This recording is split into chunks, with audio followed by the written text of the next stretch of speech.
Oke, Assalamualaikum warahmatullahi wabarakatuh. Selamat pagi, selamat datang para mahasiswa Gen 24 generasi para penyelamat bumi ya Oke, katanya. betul sekali. Hari ini kita akan bincang-bincang ringan nih. Ada Mbak Nur di sini dan saya sendiri Rara. Oke. Hari ini Mbak Nur kita mungkin akan sedikit cerita apa sih tips and trick mungkin yang bisa kita bagikan ke mahasiswa, terutama mahasiswa jurusan psikologi. Mungkin yang pertama ya, mungkin apa sih Mbak Nur yang bisa kita ceritakan tentang psikologi kepada mahasiswa baru di jurusan psikologi? Oke, kalau bicara terkait psikologi, pasti teman-teman akan berpikir seringkali kita akan disebut sebagai cenayang ya, sama teman-teman kita, apalagi di luar lab itu sendiri gitu. Psikologi kalau menurut saya sendiri ya, itu adalah sebuah ilmu di mana kita bisa mengamati banyak perilaku dari orang, yang dimana kita bisa melihat apapun yang ada di sekeliling kita gitu. Ada banyak hal-hal yang sebenarnya kecil tapi bisa kita amati dan bisa jadi suatu ilmu kayak gitu. Oke, ternyata psikologi itu ilmunya luas ya, Iya. bisa kita artikan seperti itu. Dan mungkin kalau dibilang kita itu cenayang atau mungkin itu berarti mitos ya. Nggak Ya. ada tuh, karena kita nggak mempelajari itu juga selama kita menjadi Selama ini belum ada ya. berkuliah di psikologi. Oke. Terus mungkin yang selanjutnya apa sih Mbak Nur yang perlu kita siapkan juga sebagai mahasiswa psikologi, terutama para maba? Mungkin kita spill dikit-dikit kira-kira nanti sampai kita lulus menjadi sarjana psikologi, apa yang perlu kita tingkatkan, kita perlu siapkan juga sebagai mahasiswa psikologi. Oke, kalau dari mungkin ini kita langsung POV dari Iya, kita berdua betul, ya Mbak. betul. Kalau dari saya sendiri sih itu yang pertama kita harus siap-siap untuk berkomunikasi dengan banyak orang, karena salah satunya nih kita ada observasi wawancara di mana kita akan terbiasa berbicara dengan orang asing, melakukan interview dengan orang asing. Jadi memang kemampuan komunikasi kita harus betul-betul diasah gitu ya. gitu. Oke. Terus mempersiapkan juga nih untuk time management kita, dimana nanti ketika praktikumnya lagi banyak kayak gitu. Kalau dari Mbak Rara sendiri gimana? Mungkin selain dari berkomunikasi yang harus baik ya, mungkin juga analisisnya nih. Karena sepengalamanku juga ternyata kita harus bisa mulai mengaitkan antara kasus yang kita ambil mungkin dari praktikum-praktikum itu untuk kita analisis kembali. Dimana critical thinking kita tuh diasah banget ya di Iya. situ. Karena selain kita harus bisa berkomunikasi, kita harus bisa menjelaskan itu lewat laporan kita. Betul. Nah, itulah keterampilan menulis kita juga diperlukan ya, karena kayak Betul. nggak mungkin mudah juga lah untuk memindahkan dari yang di kepala kita pindahkan ke laptop, kita ketik, itu sangat sulit kalau memang kita nggak terbiasa.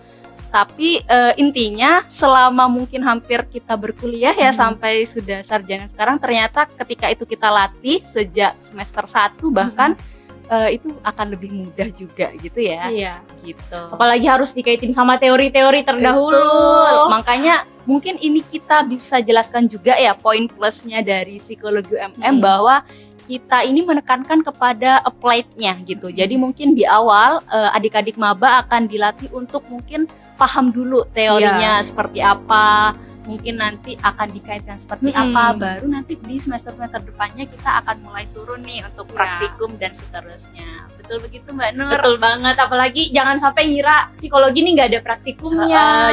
Salah ya deh ya. Padahal memang kita kan apply psikologi ya. Betul, gitu. apalagi kalau UMM memang psikologinya lebih fokusnya ke apply, jadi mungkin akan lebih banyak praktek juga gitu, seperti itu. Oke, mungkin berbicara praktikum nih Mbak Nur, apa aja sih kira-kira praktikum yang sering akan kita lakukan juga di psikologi? Oke, kalau mungkin kita bahas semester ini dulu ya kali ya Mbak Ra. Boleh. Ada ini observasi wawancara, terus psikologi konseling, terus psikologi modifikasi perilaku, di mana kita melakukan melakukan assessment dulu, kemudian mencari perilaku apa yang mau diubah atau dikurangi. Itu kita bisa sebut motor ya, modifikasi perilaku, sama ada intervensi lainnya seperti itu.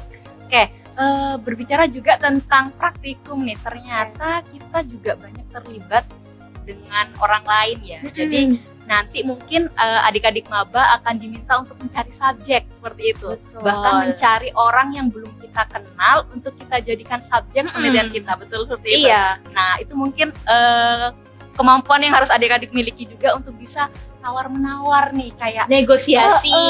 Mau nggak jadi subjek kita gitu kan. Mungkin seperti itu. Akan banyak sih kira-kira kita akan mencari subjek karena kebutuhannya juga lumayan banyak praktikumnya. Oke, itu terkait praktikumnya. Terus mungkin terkait karena mungkin tadi Mbak Nur udah cerita nih praktikum kita banyak banget nih Kak, gitu kan. Kira-kira ada trik nggak Mbak Nur untuk kita memanage semua itu, apalagi mungkin dalam satu semester kita akan banyak menemui nggak cuma satu mata kuliah praktikum. Gimana nih cara kita memanage itu semua? Oke, mungkin apalagi kalau udah maba-maba kan awal-awal itu organisasi semua diikuti biasanya gitu. Mungkin walaupun kita ada organisasi, tapi kan tujuan awal kita adalah kuliah gitu. Jadi jangan lupa buat to-do list apa aja yang mau dilakuin hari ini, kemudian jangan nunda-nunda kerjaan gitu. Karena paling sering kan ya, apalagi waktu mahasiswa kita dulu kayak nunda dulu nih, ngerjain organisasi dulu baru kuliahnya, atau misalnya kalau misalnya sudah di spill tugasnya, mending sudah mulai cari subjek, karena biasanya kan di kendala kita adalah nyari subjeknya itu. Ya, itu sih ada lagi mungkin dari Mbak Rara? Itu sih mungkin memang waktu ya paling crowded gitu, karena mungkin kita akan bersamaan dengan mata kuliah lain yang karena mungkin juga kita nggak bisa menghandle semua itu satu-satu, pasti bersamaan. Jadi mungkin mulai dari kontrol diri kita, gimana kita memanage semuanya, mungkin itu paling benar sih to-do list ya, karena mungkin deadline paling dekat gitu kan, bisa kita mulai cicil. Karena jujur kalau di psikologi sistem SKS itu sangat tidak mungkin ya gitu, karena itu jatuhnya akan dadak dan gak akan sempurna juga gitu, karena kita juga membutuhkan analisis itu tadi gitu dan sebagainya. Oke, tadi juga apalagi nih kita sharing untuk adik-adik, mungkin fun fact nih Kak Nur. Apa sih fun fact-nya dari mahasiswa psikologi? Kita menghindari matematika, ternyata kita malah menjadi berteman dekat dengan statistika gitu. Ternyata ada mata kuliah apa nih Mbak yang terkait matematika kalau di statistika, kemudian kan metode riset kuantitatif. Ada satu lagi saya ingat itu ada konstruksi alat ukur. Iya, ada KAUP kalau anak-anak KAUP. Itu biasanya gimana tuh rasanya anak psikologi yang menghindari untuk bisa nggak ketemu matematika, tiba-tiba ketemu lagi. Gimana tuh? Pasti awalnya kaget ya, cuma karena sudah terlanjur kecemplung, mau nggak mau pasti ngikutin. Dan ternyata memang kita semua alat tes dan semua mata kuliah kita juga kan sebenarnya mau nggak mau pakai angka ya gitu. Jadi sebenarnya kita nggak bisa menghindar banget ya kalau kita. Mbak Rara mungkin pernah dengar kata kita semakin menghindari sesuatu makin dikejar gitu. Itu betul sekali sih. Jadi mungkin nambahin juga ya, mungkin kalau adik-adik pun tanya, ada nggak sih jurusan yang tanpa matematika? Kayaknya mustahil ya, karena juga semua ilmu pun kita balikan dengan angka lagi, kita bisa ukur gitu kan, bisa kita teliti seperti itu. Fun fact kedua, kita mungkin bisa ngerasa bisa curhat nih, karena mungkin ada satu mata kuliah psikologi konseling yang rasanya tuh ketika kita masuk ke mata kuliah itu kita bisa adu nasib gitu kan. Jadi kayak, oh ini kayaknya sama kayak kasus saya gitu, ini kayaknya masalah saya juga gitu.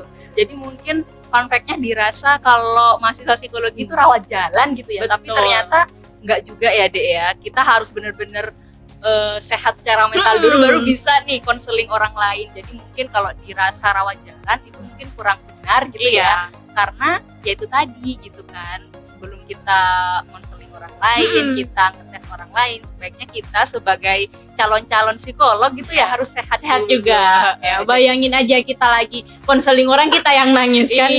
Bukan adu nasib ceritanya gitu. Itu sih fun fact-nya. Jadi kita dirasa jadi tempat curhat, padahal kita sendiri ini masih mahasiswa gitu, tapi udah orang-orang tuh udah ngira kita sudah bisa nih bantu permasalahan itu. Is okay, nggak apa-apa, karena kita juga di situ jadi latihan gitu. Karena di konseling itu juga ternyata kalau kita juga jarang ya berkomunikasi sama orang, akan go atau sedikit kaku gimana nih cara menyelesaikannya gitu. Jadi mungkin cara paling amannya sih kita mulai dari kayak peer counseling gitu. coba-coba teman antar dekat teman, sendiri, teman ya. kos mungkin. Kalau ada cerita perlu curhat, ya Iya. apa dilayani aja. Itu nanti kita secara gak langsung naluri Sudah bisa. terbiasa, iya. Itu sih fun fact-nya. Sama ini loh Mbak, bahkan Apa? mungkin di TikTok juga teman-teman sering melihat ini yang verbatim. Jadi mereka ngerjain verbatim iya. dikira dengerin Kalau musik. kira-kira Iya. bapak-bapak sudah tahu nggak ya verbatim itu Verbatim. apa?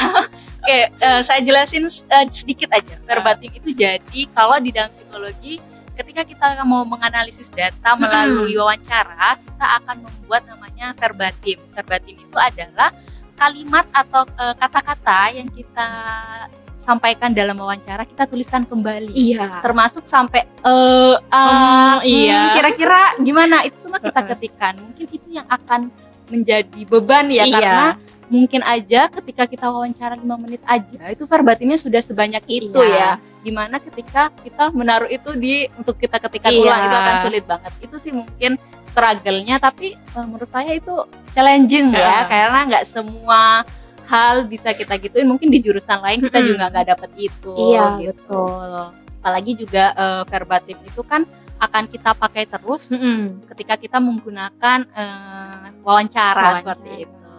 Sedangkan observasi, wawancara itu salah satu metode dalam kita mengamati. Iya betul, itu adalah kalau kita bilang itu senjata utama Iya. sebelum kita menggunakan tes-tes yang lain pendukungnya gitu. Nah, berbicara tadi saya ingat ada tes-tes nih Kak, itu kira-kira tes apa ya Kak gitu? Iya. Atau kita nanti ngetes siapa? Atau nanti kita turun kah ke masyarakat Iya. atau gimana? Mungkin bisa di-spill dulu nih sama Mbak Nur. Oke, mungkin teman-teman juga sudah tidak asing ya dengan psikotes. Kadang kan di sekolah ya Iya, ada psikotes, terus mau Penjurusan, masuk penjurusan gitu juga ya. ada psikotesnya. Jadi memang kalau di laboratorium sendiri di mata kuliah praktikumnya kan juga ada tes psikologi, Betul. ada tes bakat minat, terus tes kecerdasan dan kepribadian. Terus ada proyektif juga gitu. Itu nanti gimana sih sistem tesnya, atau kita sebagai tester nih Kak ngetes orang lain atau Iya. siapa yang dites atau kita ngetesnya kemana? Oke, biasanya sih kita yang sebagai testernya ya. Tester itu kita yang mengadministrasikan alat tes itu. Kemudian nanti kita bisa jadi turun ke sekolah yang akan memberikan psikotes kepada anak-anak di sekolah kayak gitu. Oke, jadi kita sudah mulai dicoba untuk turun langsung ke Betul. masyarakat gitu ya. Kira-kira itu prospek nggak Kak ke depannya? Maksudnya ketika kita mendalami itu, kita mempelajari betul nih terkait mungkin pengadministrasian, itu nanti efeknya ke belakang apa sih? Pastinya sangat berefek ya, apalagi kalau teman-teman nanti berminat jadi psikolog nih. Otomatis teman-teman akan sehari-hari berhubungan dengan alat tes, kemudian atau kalau teman-teman masih habis S1 gitu ya Mbak, bisa jadi tester-tester buat biro-biro psikologi gitu. Oke, itu sih teman-teman mungkin nanti bisa digali lagi ya apa kira-kira ini.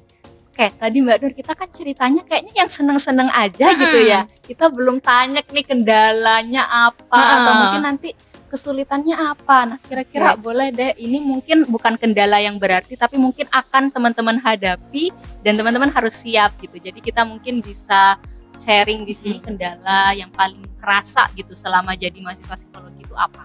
Oke, sebenarnya kalau kendala tadi sempat kan kita bahas Mbak terkait dengan pembagian waktu antara tugas. Kemudian mungkin kendalanya lagi ketika kita mau praktikumnya itu Mbak, kita harus pendaftaran, harus ngantri. Jadi biasanya Mbak mungkin belum tahu ya kalau kita mau praktikum itu kita harus ngantri pendaftaran, harus nyiapin subjeknya kayak gitu. Mungkin dari Mbak Rara sendiri ada nih pengalaman-pengalaman yang lain? Kalau aku sih dulu kendalanya adalah mungkin menghandle macam-macam dosen ya gitu. Jadi yang kita hadapi kan dalam satu semester itu mata kuliahnya banyak dengan tipe dosen yang beragam juga gitu. Jadi mungkin kita bisa mulai adaptasi juga sebagai mahasiswa melihat tipe dosennya seperti apa. Jadi kita bisa mengikuti, jangan sampai ketika kita dapat dosen yang model A terus dapat yang B yang berbeda, kita langsung aduh ini kenapa ya dosennya, padahal permasalahannya itu bukan di dosennya, tetapi gimana caranya kita yang bisa siap menghadapi segala macam tipe dosen itu gitu sih. Jadi itu mungkin kendala yang paling berat karena nggak semua orang juga sama ya. Jadi mungkin akan sulitnya di situ gitu. Terus mungkin berbicara pendaftaran tadi, saya itu sempat ngerasain namanya war tiket untuk pendaftaran gitu. Jadi kalau war tiket biasanya konser, ini untuk pendaftaran. Praktikum. Jadi saya sempat merasakan itu gitu kan, gimana rasanya bangun pagi banget untuk segera datang ke lab, untuk segera daftar praktikum gitu. Sedangkan mungkin ya karena kita berjuangnya satu angkatan gitu ya, gimana caranya dapat slot di jam itu, di waktu itu, dan kita harus dapat itu karena kita juga bersamaan dengan jadwalnya subjek. Kalau subjeknya nggak bisa ya kita nggak bisa praktikum. Kalau kita nggak praktikum ya harus cari yang subjek lain, atau itu akan sulit banget. Itu kendalanya paling ini sih terasa gitu ya. Ngomong-ngomong tentang praktikum ya tadi, saya jadi ingat sebenarnya kita nggak sesulit-sulit itu juga kok Mbak Ra, karena ternyata beberapa itu tugasnya kelompok. Cuma PR-nya lagi kita harus komunikasi dan kerja sama dengan tim kayak gitu. Ya itu menjadi soft skill lain gitu ya. Selain harus komunikasi nih Kak, harus bisa analisis nih Kak, harus bisa critical, ternyata kita harus bisa bekerja dalam tim juga gitu. Karena rata-rata juga praktikum kita di-handle by tim gitu ya. Jadi kayak kita nggak bisa sendiri, gimana kita memanage teman-teman anggota kita untuk bisa satu tim, bisa bekerja satu semester nih untuk menyelesaikan praktikum ini. Itu nggak mudah ya, karena mungkin ya itu tadi ternyata kita macem-macem nih modelnya gitu, nggak semua orang sama. Bukan bekerja sama tapi bekerja bersama-sama. Bukan ini aku bagian ini, kamu bagian itu gitu. Selanjutnya mungkin terkait ini sih, apa sih yang disediakan karena kita ada lab gitu kan, lab psikologi. Kira-kira lab psikologi itu menyediakan apa aja sih? Maba-maba bisa main ke lab, bisa ngapain aja sih Kak? Sebenarnya kalau mau dibahas satu-satu isi lab itu lumayan banyak ya. Iya. Mungkin penting-pentingnya aja nih yang kira-kira maba bisa cobain, akses, bisa main-main ke lab. Yang pertama mungkin teman-teman nanti bakal dapat alat tes ya. Ada banyak sekali alat tes di lab ini. Kalau cuma mengandalkan di mata kuliah saja pasti ada banyak yang teman-teman nggak tahu gitu. Terus di lab sebenarnya kita punya banyak alat-alat yang canggih dan jadi unggulan dari lab kita sendiri. Kayak ada virtual reality, ada VR-nya, terus sekarang juga kan ada yang driving simulatornya Mbak. Jadi yang suka main game kayak gitu. Terus ada cakra nastiti juga gitu. Jadi lumayan banyak ya inovasi dari lab, dan itu bisa nggak mahasiswa akses ke lab untuk Kak mau pinjam, Kak mau cobain atau gimana? Atau mungkin sudah mulai terpikir buat jadi penelitiannya, boleh nanti konfirmasi ke lab. Mulai dari maba nih mikirin mau skripsi ini nanti gitu, konfirmasi. Tapi jangan lupa izin dulu, kemudian buat janji dulu ya Mbak Ra. Apakah dari lab alatnya tersedia apa enggak kayak gitu. Karena kan bukan cuma satu yang make, tapi ada ribuan nih mahasiswa psikologi yang pasti juga mau pakai alatnya kayak gitu. Jadi mungkin aksesnya juga lebih terbuka karena kita di lab terbuka juga untuk maba-maba Gen 24 di sini untuk nyobain segala fasilitas yang sudah kita siapkan, baik itu di fakultas, kita punya ada lab juga, itu teman-teman bisa mulai bermain-main di situ. Kita lihat apa aja yang bisa kita coba buat kita terapkan. Mungkin nanti teman-teman mau ikut PKM bisa juga, atau penelitian bersama dosen itu juga bisa, atau mungkin nanti mulai terpikir skripsinya mau apa bisa dicicil mulai sekarang gitu ya. Betul banget. Oke Mbak Nur, karena tadi kita kenalannya sebagai anggota dari lab juga nih. Kira-kira tadi kita sempat scroll di TikTok kami, ternyata ada yang kepo gimana sih Kak caranya biar bisa jadi kayak Kak Nur, asisten mendampingi dosen, mendampingi praktikum, bisa ngajar juga di kelas. Kira-kira gimana sih Kak Nur cara kita adik-adik maba ini bisa join nanti di asisten lab psikologi ini? Mungkin yang pertama yang harus disiapin itu nilainya dulu ya, IPK-nya. Jadi IPK-nya harus 3,5 ya. Pokok 3,5, kalau bisa lebih di atasnya lagi boleh deh gitu. Terus karena teman-teman masih maba nih, mulai disiapin lagi semua mata kuliahnya jangan sampai ada nilai B, Kak. Jadi minimal itu B+. Kalau bisa sih A di garis bawah itu mata kuliah praktikum ya teman-teman. Jadi kalau bisa mata kuliah yang praktikum teman-teman bisa di atas B+ gitu. Dan gak cuma praktikum sih, sebenarnya mata kuliah lain juga dilihat. Jadi tapi kita melihat lebih ke mata kuliah yang praktikum gitu. Selanjutnya apa Kak Nur? Mungkin dari ini soft skillnya terkait dengan komunikasinya perlu disiapin. Pengalamannya gitu. Itu sih. Jadi teman-teman maba Gen 24 kalau mau join di lab psikologi boleh banget. Kita bisa mulai oprek ketika teman-teman minimal semester 4. Jadi nanti siapkan berkas-berkasnya, mulai dipersiapkan penilaiannya, nilai-nilai mata kuliahnya, CV-nya jangan lupa mulai ya dibuat semenarik mungkin ya. Sebelum kita berakhir, boleh deh kita tanya dulu kesannya Mbak Nur selama jadi asisten nih, biar adik-adik maba juga tahu. Kira-kira seneng nggak ya jadi asisten di lab itu? Pastinya seneng banget ya. Dari semester 4 sampai sekarang udah lulus masih di lab, berarti kan di satu tempat dalam waktu yang lama kan berarti lab senyaman itu ya. Betul, gitu. Karena kita dapat banyak pengalaman di sini, bisa ngakses banyak alat tes, bisa banyak belajar alat tes. Karena kalau cuma ngandelin di kelas aja, waktu kita buat belajar itu sangat terbatas. Kemudian bisa banyak belajar juga, diskusi-diskusi dengan dosen kayak gitu. Itu poin plusnya ya. Jadi teman-teman boleh deh kalau tertarik jadi asisten di lab, boleh banget ketika nanti kita oprek, kita teman-teman bisa join bersama kami. Jangan lupa pantengin IG kami di lab psikologi UMM. Sebelum kita akhiri, ayo kita kasih sepatah dua kata buat adik-adik Gen 24 di sini. Kira-kira apa sih yang bisa menjadi motivasi mereka dari Mbak Nur dan mungkin dari saya sendiri? Dari Mbak Rara dulu deh. Dari saya sendiri mungkin untuk adik-adik Gen 24 terutama mahasiswa psikologi, di balik yang sudah kami ceritakan di sini, kendala, poin plus atau nanti apa hal yang harus disiapkan, terlebih dari itu saya minta teman-teman harus kuat secara mental dulu, kuat terhadap dirinya sendiri, karena yang kita hadapi nanti bukan cuman diri adik sendiri, tapi juga terlibat dengan orang lain. Jadi pastikan adik-adik nyaman dulu, senang dulu bersama psikologi UMM. Kalau Mbak Nur? Kalau dari saya pesannya, kan ini masih awal maba ya, pasti teman-teman ngalami culture shock, kemudian masih perlu adaptasi nih. Banyak-banyak belajar aja, kemudian jangan pernah bandingin diri teman-teman sama temennya yang lain, karena kita itu unik ya, nggak bisa kita bandingin antara satu sama lain. Terus aja berusaha sampai bertemu di lab psikologi gitu. Ini dia dari kami lab psikologi, ada Mbak Nur dan saya sendiri Rara. Kami tutup, kita tunggu Gen 24 di lab psikologi. Bye-bye.